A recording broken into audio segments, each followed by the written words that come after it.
ولله ما في السماوات وما في الأرض ولقد وصينا الذين أوتوا الكتاب من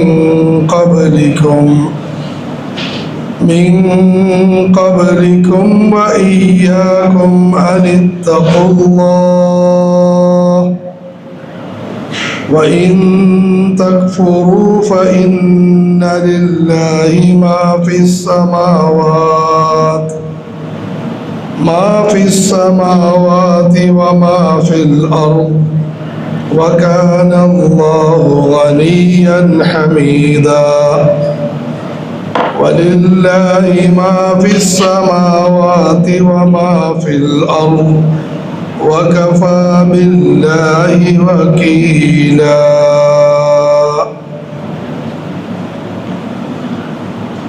ولله ما في السماوات وما في الأرض ആകാശഭൂമികളിലുള്ള സകല വസ്തുക്കളും അല്ലാഹുവിനുള്ളതാണ്. ولقد وصينا الذين أوتوا الكتاب من قبلكم നിങ്ങൾക്ക് മുമ്പ് വേദം നൽകപ്പെട്ടവരോട് നാം നൽകിയ പ്രധാനപ്പെട്ട ഉപദേശം വഇയ്യാകും നിങ്ങളോടുമുള്ള ഉപദേശം അനിത്തഖുല്ലാഹ് അല്ലാഹുവിനോട് നിങ്ങൾ ഭയഭക്തി പുലർത്തുക എന്നതാണ്. വഇൻ തക്ഫുറൂ ഫഇന്ന ലില്ലാഹി മാ ഫിസ് സമാവാതി വമാ ഫിൽ അർദ് ഈ നിങ്ങൾ നിഷേധം കാണിച്ചാൽ തീർച്ചയായും ആകാശഭൂമികളിലെ സകലതിൻ്റെയും അധികാരം അല്ലാഹുവിനാണ്. وكان الله غنيا حميدا അല്ലാഹു സർവസമ്പന്നനും സ്തുത്യർഹനുമാണ്. വലില്ലാഹി മാ ഫിസ് സമാവാതി വമാ ഫിൽ അർദ് ആകാശഭൂമികളിലുള്ള സകല വസ്തുക്കളും അല്ലാഹുവിന് മാത്രമുള്ളതാണ്. وكفى بالله وكيلا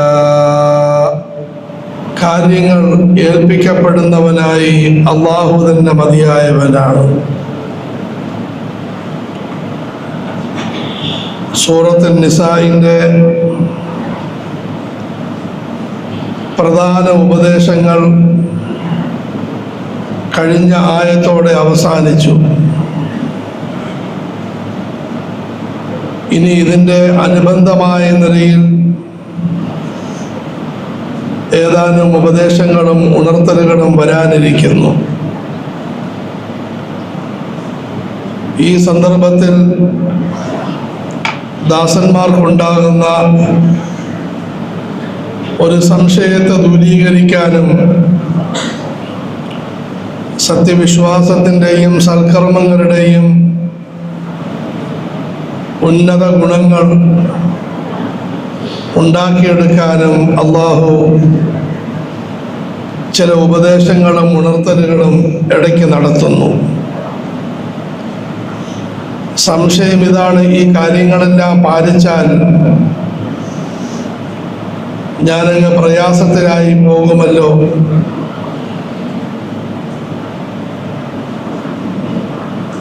മറ്റുള്ളവരോടുള്ള കടമകൾ പാലിക്കണം, അല്ലാഹുവിനോടുള്ള കർത്തവ്യങ്ങളിൽ സൂക്ഷ്മത പുലർത്തണം, ഇങ്ങനെയുള്ള ഉപദേശങ്ങൾ പാലിച്ചാൽ എൻ്റെ കാര്യം അവതാളത്തിലാകുമല്ലോ. അല്ലാഹു അറിയിക്കുന്നു, ഇല്ല, പടച്ചവന്റെ കൽപ്പനകൾ പാലിക്കുന്നത് കൊണ്ട് നിങ്ങളുടെ ഇരുലോകവും നന്നാകുകയാണ് ചെയ്യുന്നത്. അതുപോലെ പടച്ചവനെ ധിക്കരിക്കുകയും എതിര് പ്രവർത്തിക്കുകയും ചെയ്യുന്നത് കൊണ്ട് നിങ്ങൾക്ക് തന്നെയാണ് നാശവും നഷ്ടവും സംഭവിക്കുന്നത്. വലില്ലാഹി മാ ഫിസ്സമാവാതി വമാ ഫിൽ അർദ്. ആകാശഭൂമികളിലുള്ള സകല വസ്തുക്കളുടെയും ഉടമാധികാരം അല്ലാഹുവിനാണ്. മനുഷ്യരുടെയും മൃഗങ്ങളുടെയും മലക്കുകളുടെയും എല്ലാ ചരാചരങ്ങളുടെയും ഉടമാധികാരം പടച്ചവനാണ്. وَلَقَدْ وَصَّيْنَا الَّذِينَ أُوتُوا الْكِتَابَ مِنْ قَبْلِكُمْ وَإِيَّاكُمْ أَنِ اتَّقُوا اللَّهَ. അല്ലാഹുവാണ് സർവകാര്യങ്ങളും നിയന്ത്രിക്കുന്നത്, സർവ്വതിൻ്റെയും ഉടമാധികാരം കൈകാര്യം ചെയ്യുന്നത്. ആ അല്ലാഹു നിങ്ങൾക്ക് കാര്യങ്ങൾ അനുകൂലമാക്കാൻ നിങ്ങൾ പടച്ചവനോടുള്ള ഭയഭക്തി പുലർത്തുക. وَلَقَدْ وَصَّيْنَا الَّذِينَ أُوتُوا الْكِتَابَ مِنْ قَبْلِكُمْ. നിങ്ങൾക്ക് മുമ്പുള്ള എല്ലാ വേദക്കാരോടും, തൗറാത്ത്, ഇഞ്ചീൽ, സബൂർ, സുഹ്ഫ് ഇബ്രാഹിം, സുഹ്ഫ് മൂസ, ഇങ്ങനെ ധാരാളം വേദങ്ങൾ പടച്ചവൻ ഇറക്കിയിട്ടുണ്ട്. ആ വേദവുമായി ബന്ധപ്പെട്ടവരോട് അതാത് വേദങ്ങളിലൂടെ അല്ലാഹു നടത്തിയ ഏറ്റവും പ്രധാനപ്പെട്ട ഉപദേശം, വഇയ്യാകും, നിങ്ങളോട് നടത്തുന്ന പ്രധാനപ്പെട്ട ഉപദേശം, അനിത്തഖുല്ലാഹ്, നിങ്ങൾ പടച്ചവനോട് തഖ്വ, ഭയഭക്തി പുലർത്തുക എന്നതാണ്. തഖ്വ ഇത് ഏറ്റവും പ്രധാനപ്പെട്ട ഉപദേശമാണ്, പ്രഥമമായ ഉപദേശവുമാണ്. ജുമുഅ ഖുത്ബയിലെ കാതൽ ഊസീകും ബിത്തഖ്വല്ലാഹ്, തഖ്വ കൊണ്ടുള്ള വസിയ്യത്താണ്. എന്താണ് തഖ്വ? ആദ്യമായി അല്ലാഹുവിനെ അറിയണം, രണ്ടാമതായി പടച്ചവനെ സ്നേഹിക്കണം, മൂന്നാമതായി പടച്ചവനെ ഭയക്കണം, നാലാമതായി ആ പടച്ചവന്റെ കൽപ്പനകൾ പാലിക്കണം, അഞ്ചാമതായി പടച്ചവൻ നിരോധിച്ച കാര്യങ്ങൾ വർജിക്കണം.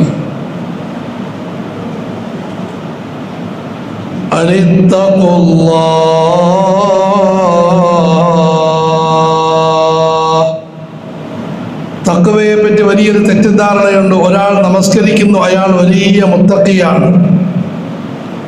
ആ ചെറുപ്പക്കാരനെ പറ്റി ചോദിക്കേണ്ടതേ ഇല്ല, വലിയ മുത്തഖിയാണ്. തഹജ്ജുദ് നമസ്കാരത്തോട് നമസ്കാരമാണ്, എപ്പോഴും മസ്ജിദിൽ തന്നെയാണ്. ഇത് തഖ്വയുടെ വളരെ ചുരുങ്ങിയ വിവരണമാണ്. അദ്ദേഹം നമസ്കാരത്തിന്റെ വിഷയത്തിൽ, മസ്ജിദിന്റെ വിഷയത്തിൽ തഖ്വയുള്ള വ്യക്തിയാണ്. തഖ്വ എന്നാൽ ഒരു മനുഷ്യൻ ഉണർന്നത് മുതൽ ഉറങ്ങുന്നത് വരെയുള്ള മുഴുവൻ കാര്യങ്ങളും പടച്ചവന്റെ വിധിവിലക്കുകൾ പാലിക്കുന്നതിനാണ് തഖ്വ എന്ന് പറയുന്നത്. രാവിലെ പടച്ചവൻ വിളിക്കുന്നു, നമസ്കരിക്കുക. അതിനുശേഷം പടച്ചവൻ പറയുന്നു, കച്ചവടവും വരുമാനങ്ങളുമായി ബന്ധപ്പെടുക. ഇതുപോലെ കൽപ്പിക്കുന്നു, ഇണകളുമായി, മക്കളുമായി, അയൽവാസികളോട്, മുഴുവൻ ജനങ്ങളോടും നല്ല നിലയിൽ ബന്ധപ്പെടുക.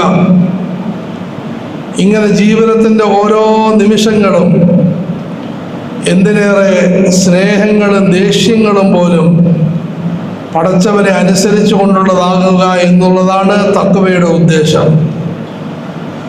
وَلَقَدْ وَصَّيْنَا الَّذِينَ أُوتُوا الْكِتَابَ مِنْ قَبْلِكُمْ وَإِيَّاكُمْ أَنِ اتَّقُوا اللَّهَ وَإِن تَكْفُرُوا فَإِنَّ لِلَّهِ مَا فِي السَّمَاوَاتِ وَمَا فِي الْأَرْضِ.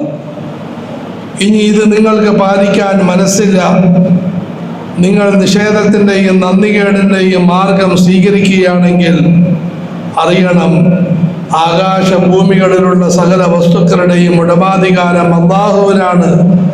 നിങ്ങൾ അനുസരിക്കുന്നില്ലെങ്കിൽ നിങ്ങളുടെ കുഴപ്പം, പടച്ചവന് യാതൊരു കുഴപ്പവുമില്ല.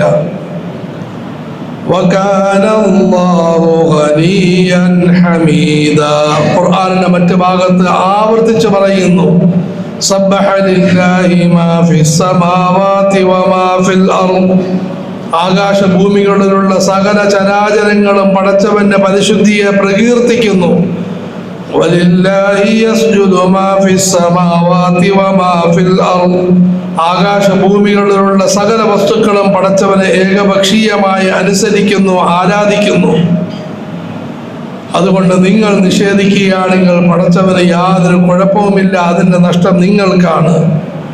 വകാന അല്ലാഹു ഗനിയ്യൻ ഹമീദാ. അല്ലാഹു സർവസമ്പന്നനാണ്. ഈ ലോകത്തുള്ള എല്ലാവരുടെയും ആഗ്രഹം പൂർത്തീകരിച്ചു കൊടുത്താലും പടച്ചവന്റെ സമ്പത്തിൽ യാതൊരു കുറവും സംഭവിക്കുന്നതല്ല. അതുപോലെ പടച്ചവൻ ആകാശഭൂമികളിൽ വാഴ്ത്തപ്പെടുന്നവനാണ്. നിങ്ങൾ നിഷേധിക്കുന്നു, അലസത കാട്ടുന്നു, നിങ്ങൾ ദുസ്വഭാവം പ്രവർത്തിക്കുന്നു. അള്ളാഹുവിന്റെ സ്തുതികീർത്തനങ്ങളിൽ പടച്ചവന്റെ മാന്യ മഹത്വങ്ങളിൽ യാതൊരു കുറവും സംഭവിക്കുന്നതല്ല. കുറവും നാശവും നിങ്ങൾക്ക് തന്നെയാണ്.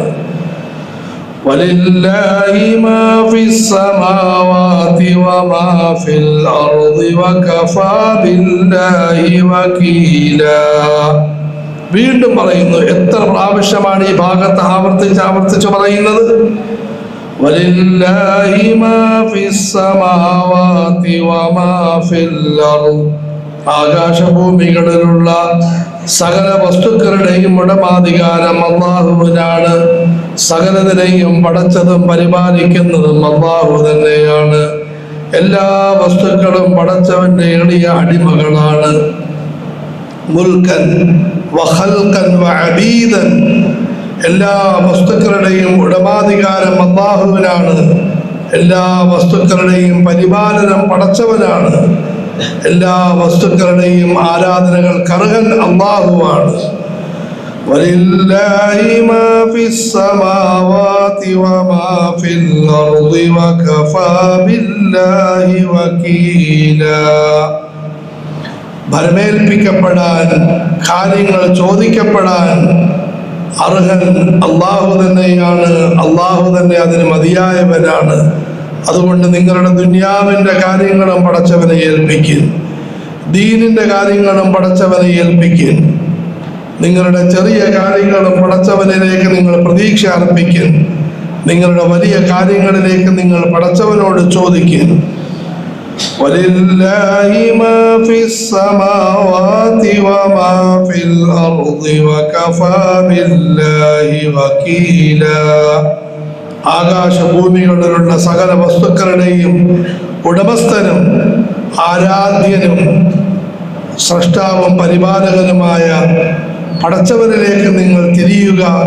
അവനോട് നിങ്ങൾ അപേക്ഷിക്കുക. നിങ്ങളുടെ സകല കാര്യങ്ങളും അല്ലാഹുവിനെ ഭരമേൽപ്പിക്കുക. പടച്ചവന് പൊരുത്തമായ നിലയിൽ ഏത് സാഹചര്യത്തിലും ജീവിക്കാൻ നിങ്ങൾ സന്നദ്ധമാകുക. അല്ലാഹു നിങ്ങളെ അനുഗ്രഹിക്കുന്നതാണ്. അല്ലാഹുമ്മ ആതി നുഫൂസനാ തഖ്വാഹാ. പടച്ചവനെ ഞങ്ങളുടെ മനസ്സുകൾക്ക് ഭയഭക്തി നൽകണമേ. വസക്കിഹാ അന്ത ഖൈറു മൻ സക്കാഹാ. നീ ഞങ്ങളുടെ മനസ്സ് പരിശുദ്ധമാക്കണമേ. മനസ്സ് പരിശുദ്ധമാക്കുന്നവൻ നീ തന്നെയാണ്.